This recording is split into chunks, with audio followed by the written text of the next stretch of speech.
Bonjour et bienvenue à tous, ici Bazinga, et bienvenue dans la première chronique d'Acto.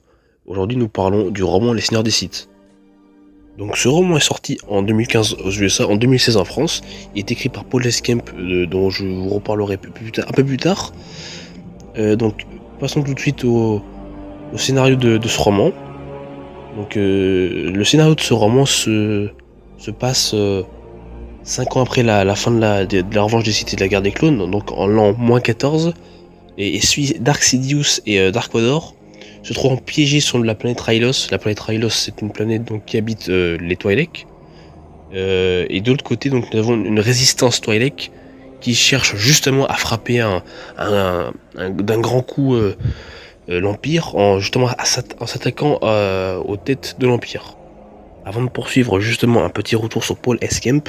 Donc Paul S. Kemp est un romancier qui a écrit plusieurs romans Star Wars avant ce Seigneur des Sith, dont le plus connu est justement le tome 2, me semble-t-il, de The Old Republic Complot, sorti en 2011, avec comme personnage principal Dark Malgus, qui se concentre aussi sur le sac de Coruscant, événement assez important dans l'Ancienne République de l'univers légende.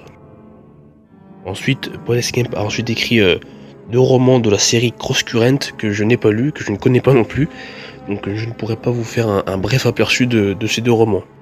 Donc sans spoiler bien évidemment le roman, donc j'ai beaucoup aimé ce roman et il se lit assez vite, assez facilement je trouve.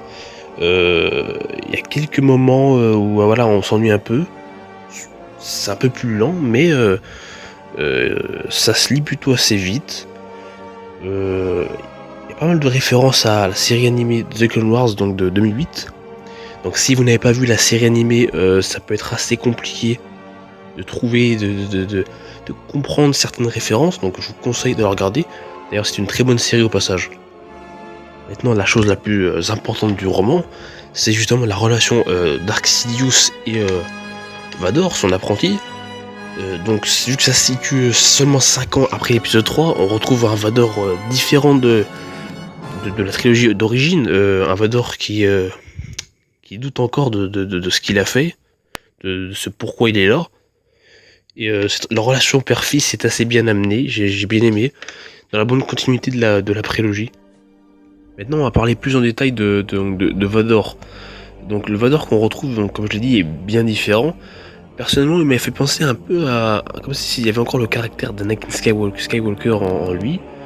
C'est assez marrant à voir. Donc, vous verrez, ceux qui ont vu la série The Clone Wars trouveront quelques similitudes encore une fois.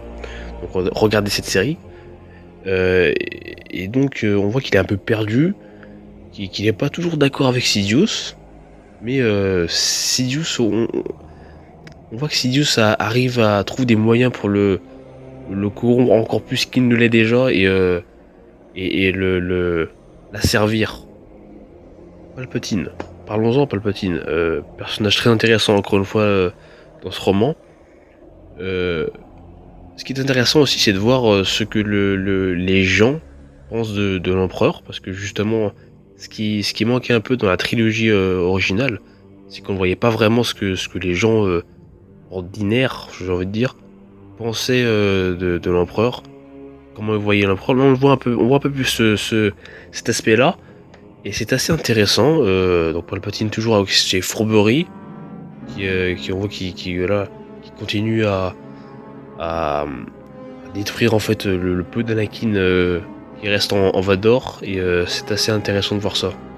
Chose aussi intéressante, c'est qu'on voit ce que bah, là le peuple Twi'lek pense de l'Empire. Donc c'est-à-dire bon, pas en bien forcément, mais ce qu'ils pensent de la transition de la République à l'Empire.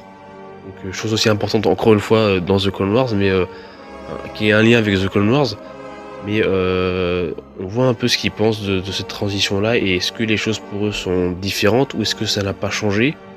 Voilà, leur point de vue est assez intéressant. Donc sur les une chose extrêmement importante aussi, c'est à noter, c'est la puissance de la force chez Vador, qui est vraiment impressionnant. Vador est vraiment très puissant dedans. Et ce qui dérange beaucoup de monde apparemment, moi ça me dérange pas, mais parce que beaucoup de monde pense que justement ça fait une incohérence avec les films où là justement vu l'époque, justement, il ne se bat pas vraiment avec une extrême puissance. Et justement, moi je trouve que c'est logique. Je trouve qu'il n'a pas eu justement à se mettre à un tel niveau en fait de puissance dans les films pour battre donc Luke ou Obi-Wan Kenobi. Et ça montre justement Vador, faut pas le chercher, qu'il reste assez puissant. Et depuis l'univers canon, depuis que l'univers canon est arrivé, bah, Vador il réduit sa puissance, j'ai l'impression. Il essaie de réduire sa puissance. Alors que dans l'univers Legend, Vador, pour ceux qui se souviennent du pouvoir de la force, Vador c'était autre chose que ça. Hein. Chose que j'ai trouvé assez fascinante parce que bah, j'aime bien tout ce qui est géopolitique. Donc dans Star Wars, donc ça m'intéresse vraiment. C'est les jeux de pouvoir entre les officiers impériaux qu'on n'a pas du tout l'habitude de voir dans Star Wars. La seule fois où on a vu ça, c'est dans le Rogue One, le Star Wars Story, avec le directeur Krennic et le gouverneur Tarkin, où là il y avait des jeux de pouvoir, mais on voit pas ça dans les films. Donc là c'était vraiment assez intéressant et on voit que voilà, que ça bouge pas mal chez les impériaux, il y a pas mal de fourberies là aussi. Et donc j'ai vraiment aimé cette partie là. Donc nous arrivons à la fin de cette review des Seigneurs des Sith, roman donc que je vous conseille, que j'ai beaucoup aimé. Autre chose, une petite dernière chose avant de nous quitter, c'est que donc qu'il y a, comme je vous ai dit, beaucoup de références à The Clone Wars, donc très important.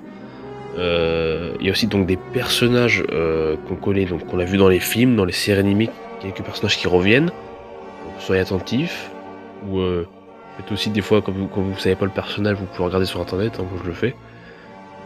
Mais c'est assez marrant de voir que la connectivité des connexions plutôt des œuvres canon, donc ça fait plaisir à voir. Donc en tout cas voilà, on se retrouve pour une prochaine émission. Je n'ai pas prévu de faire une émission spoiler sur les Seigneurs des Sith. C'est possible qu'il y en ait une, ça dépendra des retours aussi.